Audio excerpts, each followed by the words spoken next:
Waalaikumsalam warahmatullahi wabarakatuh. Saya mau bertanya, mohon sekali jawabannya agar tercerahkan. Ini mengenai zikir, Buya. Saya pernah melihat ceramah jenengan bahwa zikir boleh dengan suara keras.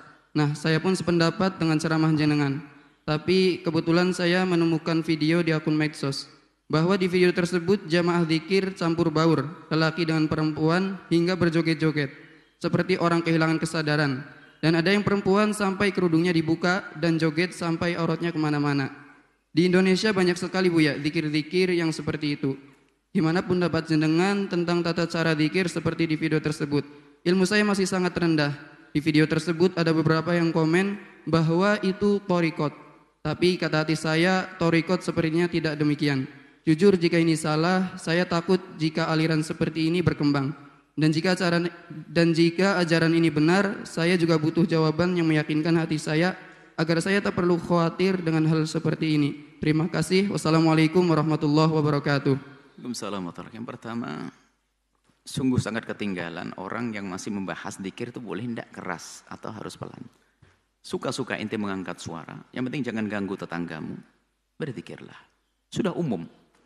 Ini tidak perlu dibahas ini. Inna raf'a shauti.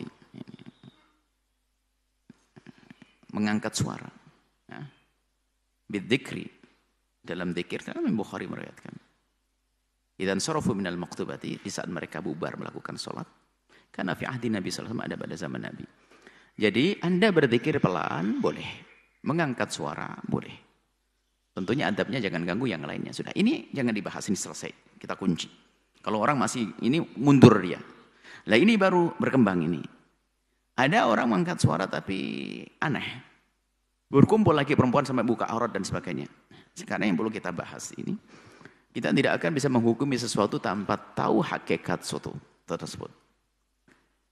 Berbeda di saat kita pondok pesantren begini, lalu santrinya dicampur aduk, ini jelas salah. Nah, campur aduk, Anda buka aurat, dikir-dikir, joget-joget, na'udzubillah, ngundang murka Allah. Cuman kita tidak tahu, makanya kita dalam menilai orang itu pokoknya jangan dengan hawa nafsu deh. Yang harus dikatakan salah ya salah, santri, joget-joget, laki perempuan, barang-barang, ini bukan santri. Atau orang yang biasa di majelis taklim ngerti adab, ngerti aurat, ngerti haraman, kok masih campur aduk.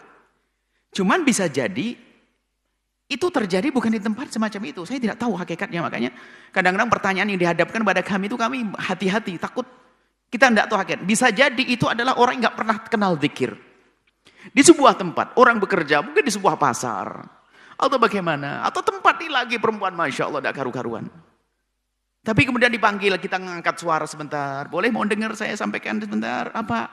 Yuk kita ingat Allah sebentar. La ilaha illallah. Semua yang ikut di pasar. La ilallah. Ada yang pakai baju, rok pendek. Ini. Nah, kalau kisahnya begitu ya. Bukan sesuatu yang terlarang, ingatkan kepada Allah. Makanya kita juga jangan serta-merta menilai deh. Cuma, kalau memang dalam keadaan normal diundang untuk menghadiri zikir, kemudian di tempat itu berkumpul lalu ada yang buka aurat segala macam, itu mengundang murka Allah. Tapi kalau tujuannya adalah mungkin di tempat yang memang sebetulnya ada tempat yang di situ tidak pernah digunakan untuk berzikir, lalu kita gunakan untuk berzikir menjadi baik. Terserah keadaannya orangnya saat itu. Karena di hari-hari pertama, di awal-awal dakwah kepada mereka. Baru setelah itu dikenalkan nanti kepada syariat, menutup aurat dan sebagainya. Perlahan demi perlahan.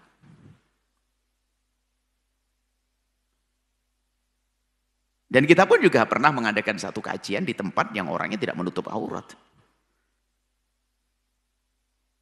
Bisa saja disoteng, lalu diberitakan bahwasanya ini pengajian apa sih kok tidak menutup aurat semuanya? Gitu. Sementara kisahnya adalah memang kita bertemu di sebuah tempat yang memang orangnya begitu. Dan kita ingin menyampaikan pesan kemuliaan. Dan memang kita bisa membuat tawaran, pakailah kerudung, bisa saja, tutup auratmu.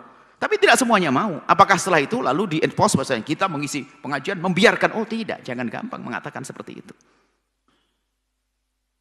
Kita harus benar-benar bisa khusnudon. Ada seorang ayah yang sangat menjaga syariat Nabi SAW. Ternyata ada putrinya belum pakai kerudung.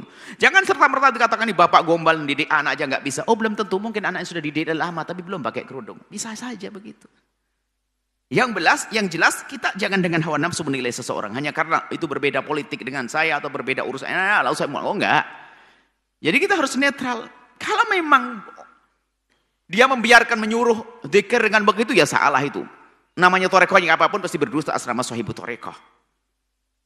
Imam guru torekoh siapa? Haji Abdul Qadir, torekoh apapun, Abdul Qadir Jalani, Imam Muhammad Rifai, Syabahuddin Naqsyabandi, semuanya lihat.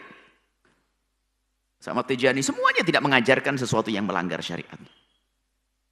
Kalau ada pelanggaran, pasti itu yang salah adalah pelaku-pelakunya. Seperti Islam adalah dahsyat indah. Cuman bukan berarti di saat ada kesalahan kepada sekelompok kaum muslimin, lalu Islam yang kita salahkan. Tidak dong. Torekoh benar, makanya kita ingin luruskan. Torekoh adalah hak. Tasawuf adalah pohon rindang kemuliaan. Cuman kadang ada benalu-benalunya. Siapa itu? Pelaku-pelaku torekoh yang tidak mengerti syariat. Sehingga apa? Ijtihad, dia mengarang-arang urusan ibadah, cara ibadah. Sehingga keluar dari jalur kebenaran. Tasawuf adalah hak.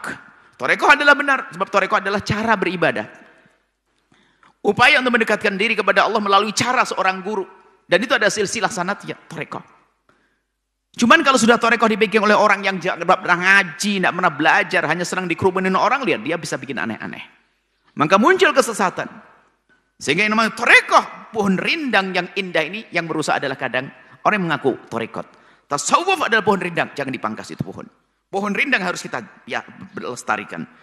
Cuman yang harus kita bersihkan adalah benalu-benalu. Ngaku tasawuf, tapi jauh dari ajaran tasawuf. Tidak kenal syariat tasawuf, nggak ada. Tasawuf atas kalimat Imam Junaid al-Baghdadi. Tasawuf dasarnya adalah kitabullah sunnah Rasulullah. Jika disandingkan dengan syariat, kau tidak ketemu, bukan tasawuf yang sesungguhnya.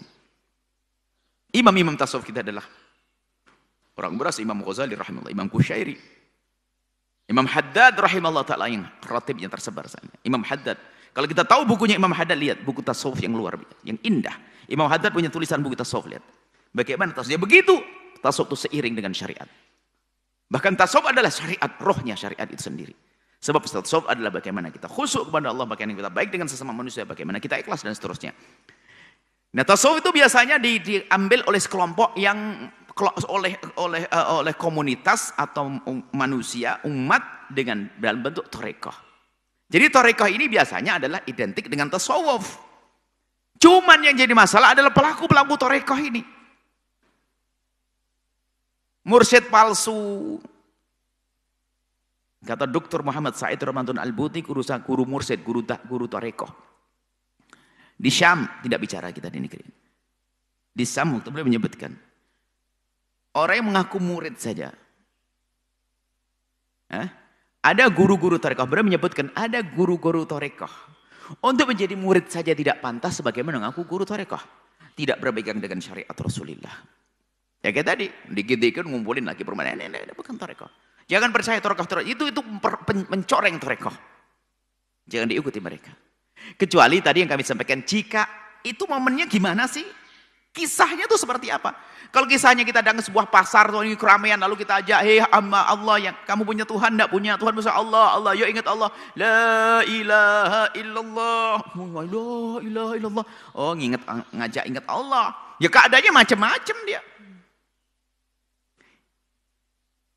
Itu diperkenankan yang demikian itu. Yang menjadi masalah adalah seorang mengaku guru torekoh, ngumpulkan orang lagi perempuan, Masya Allah sudah tempatnya aja, lampu dimatikan, tidak tahu ngapain.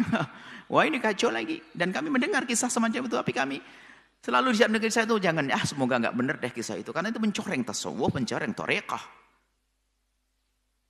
Semoga Allah menjaga kita semuanya. Jika ada yang salah jalannya, semoga Allah kembalikan ke jalan yang Allah ridhai benar. Dan diridhai oleh Allah, wallahu a'lam bishawab. Setelah Anda menyaksikan video ini, jangan lupa berselawat kepada baginda Nabi Muhammad sallallahu alaihi wa alihi wa sahbihi wasallam.